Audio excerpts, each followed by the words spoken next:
Hello and welcome to The Telescope. Every week we bring you a fresh insight from the biggest car market of the world.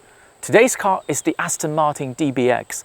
Don't be alarmed, this is a real DBX built in the UK. But unlike everywhere else in the world where the car gets an M177 Mercedes 4-litre twin-turbo V8, this has an M256 3-litre straight-six. Why? It's all because of China's displacement tax. China's sales tax on cars is structured around engine displacement. It's a very complicated equation, but the big numbers you're looking at are these two. By going from a 4-litre V8 to a 3-litre straight-six, you save a whopping 28.81% just on tax. And that percentage times the sales price of the DBX in China is a huge amount. At almost 780,000 RMB, that is enough to buy a 6-cylinder BMW X5 in China. You actually gain on refinement by moving to a 6-cylinder because a straight-six, because of its physical layout, is naturally a smoother engine than the V8. This is a much calmer and quieter DBX than the V8 variant. So the question comes, what do you lose?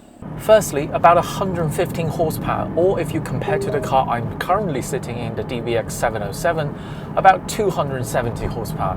Yes, that is a significant amount, but you still have 435 horsepower.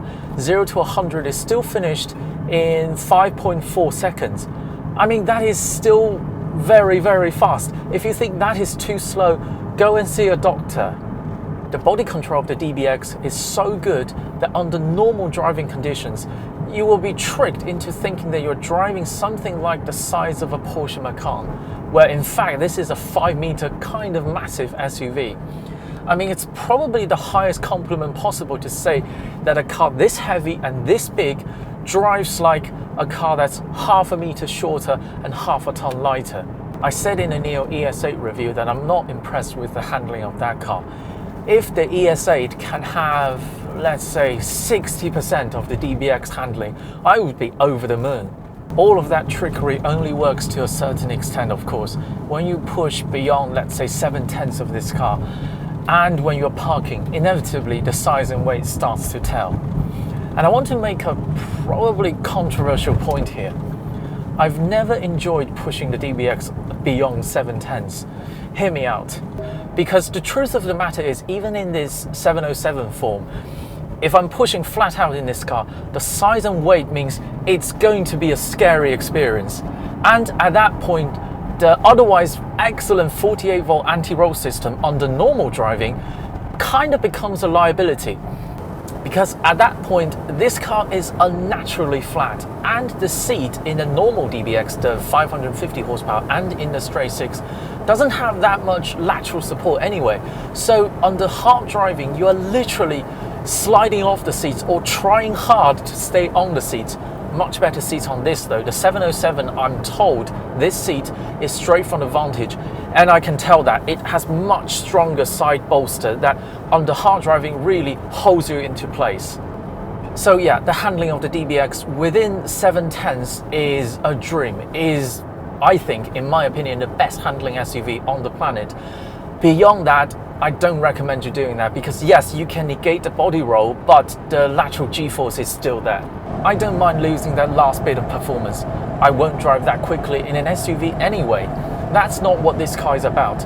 A DBX is about bringing your family to a location that a DB11 cannot reach without losing some bodywork. Don't drive an SUV fast on the road. It's a physically clumsy, socially irresponsible, and nasty looking thing. Be elegant and buy the DBX Straight-Six. But I know no matter how hard I persuade you, the people who knows they need to buy the best of the best, that is this one, the 707, will always buy the best. It doesn't really matter how much more expensive this is. For your information, this 707 version does feel significantly faster than even the standard 550 horsepower V8 version. So yeah, for that extra price, you are getting extra performance. But I am on a press event specifically looking for that extra bit of performance. And these seats are a very welcome addition to this very high performance SUV.